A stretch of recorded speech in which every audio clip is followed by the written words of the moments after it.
अरे यार तुम्हारे चक्कर में मैं फेल हो गया, खाना बनाने के चक्कर में मुझे देर हो गई, तुम्हारे चक्कर में मैं फेल हो गया। Hey guys, this is Shivani from startup English classes. Very very good morning to all of you. कैसे हैं आप सभी लोग? आई होप आप सभी लोग अच्छे होंगे, स्वस्थ होंगे, मस्त होंगे और एकदम झक्कास होंगे। सो आज की क्लास में हम सीखने जा रहे हैं तुम्हारे चक्कर में, उसके चक्कर में, खाना बनाने के चक्कर में, बारिश के चक्कर में, गाड़ी के चक्कर में, घोड़ा के चक्कर में। तो ऐसे सेंटेंसेस को इंग्लिश में हम कैसे ट्रांसलेट करते हैं, तो आज की एडवांस इंग्लिश क्लास इसी के नाम होने वाली है। चलिए क्लास को स्टार्ट करते हैं और देखते हैं कि इन सेंटेंसेस को हम इंग्लिश में कैसे ट्रांसलेट करेंगे। जैसे तुम्हारे चक्कर में मैं फेल हो गई, उसके चक्कर में यह सब कुछ हो गया, पैसे के चक्कर में तुमने ये किया। ऐसे सेंटेंसेस अक्सर हम बोलते हैं। तो देखिए, के चक्कर में, इसके लिए हम लिखते हैं बिकॉज ऑफ। बिकॉज ऑफ के बाद अगर नाउन है तो नाउन लिख देना है, अगर कोई प्रोनाउन है तो प्रोनाउन लिख देना है, अगर कोई वर्ब है तो आईएनजी फॉर्म लिख देना है। ठीक है, सिर्फ इतना काम आपको करना है और अपने सेंटेंस को लिख देना है, जो भी सेंटेंस होगा। जैसे तुम्हारे चक्कर में तो बिकॉज ऑफ यू, उसके चक्कर में तो बिकॉज ऑफ हिम, मेरे चक्कर में बिकॉज ऑफ मी, खाना बनाने के चक्कर में because of cooking food, video देखने के चक्कर में बिकॉज ऑफ वॉचिंग वीडियो। तो ठीक है, वर्ब भी आ सकती है, नाउन प्रोनाउन कुछ। कौन है सोनाली?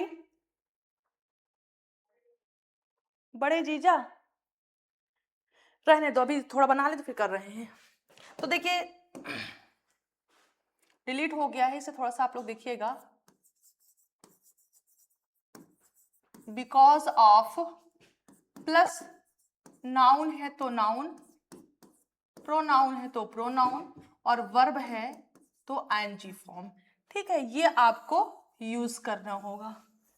ठीक है, इस तरीके से हम बनाएंगे। यानी बिकॉज ऑफ नाउन है तो नाउन, प्रोनाउन है तो प्रोनाउन, वर्ब आईएनजी फॉर्म का हमें यूज करना है। एग्जांपल्स मैंने अभी आपको दिया था। चलिए सेंटेंसेस के थ्रू समझते हैं। जैसे हम बोले कि तुम्हारे चक्कर में मैं फेल हो गया, तुम्हारे चक्कर में मैं फेल हो गया, तो इसे आप कैसे बोलेंगे इंग्लिश में? तो आप बोलेंगे I failed, I failed because of you. क्या बोलेंगे? Because of you. या फिर पैसों के चक्कर में उसने नौकरी छोड़ दी, पैसों के चक्कर में, तो he left job because of money. क्या हो जाएगा? He left job because of money. या फिर मान लीजिए हमने बोला कि तुम सबके चक्कर में मैं पढ़ नहीं पाती हूं, तुम सबके चक्कर में मैं पढ़ नहीं पाती हूं, तो हम बोले I couldn't study, I couldn't study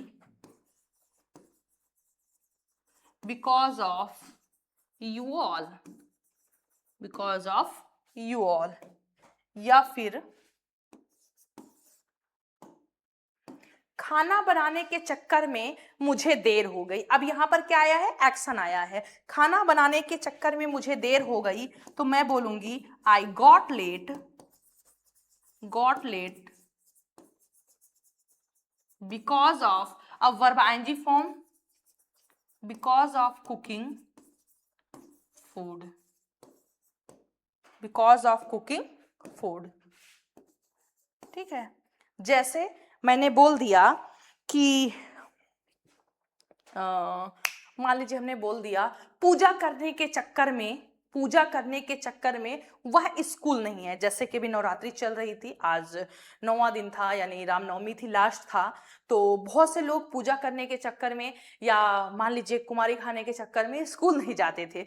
तो आप कैसे बोलेंगे? तो हम बोलेंगे she didn't go to school, she didn't go to school, go to school because of adoring, पूजा करने के चक्कर में वह स्कूल नहीं गई। आई होप आपको समझ में आया होगा। बहुत ही कम समय है, बहुत ही छोटी क्लास है, लेकिन जो सेंटेंसेस आपने सीखा है वो हजारों सेंटेंसेस से कम नहीं है। अक्सर ऐसे सेंटेंसेस आप बनाते हैं, इसकी कमी से, इसके चक्कर से, उसके चक्कर से, तुम्हारे चक्कर से, ऐसे सेंटेंसेस आप अक्सर बोलते हैं। तो आज के बाद आपको ऐसे सेंटेंसेस को इंग्लिश में बोलने में कोई भी प्रॉब्लम नहीं होगी। ये थोड़ा सा हो गया है, आप लोग एडजस्ट कर लीजिएगा। तो एक बार स्क्रीनशॉट ले लीजिए आप लोग। सो आई होप आपने ले लिया होगा। अब सेंटेंसेस आप लोग बनाइएगा। खाना बनाने के चक्कर में मुझे देर हो गई, ये तो मान लीजिए करवा दिया, पैसों के चक्कर में तुमने ये किया। ये सेंटेंस आपके लिए है, इसको आपको कमेंट बॉक्स में लिख करके पिन करना है कि इसे इंग्लिश में हम कैसे बोलेंगे। आई होप आपको समझ में आया होगा। और अगर ऐसी क्लासेस और चाहिए तो कमेंट बॉक्स में लिखे दिल मांगे मोर। और प्लीज आप सभी लोग अपना प्रेम, स्नेह, सपोर्ट भरपूर बनाए रखिए। ज्यादा से ज्यादा वीडियो को शेयर करिए ताकि आपकी ये छोटी बहन, बड़ी बहन, आपकी ये बेटी एक अच्छे या बहुत से स्टूडेंट्स तक पहुंच सके और वो भी इंग्लिश सीख सकें। तो चलिए मिलते हैं नेक्स्ट क्लास में। Till then bye, take care. आप लोग खुश रहिएगा, स्वस्थ रहिएगा और मस्त रहिएगा।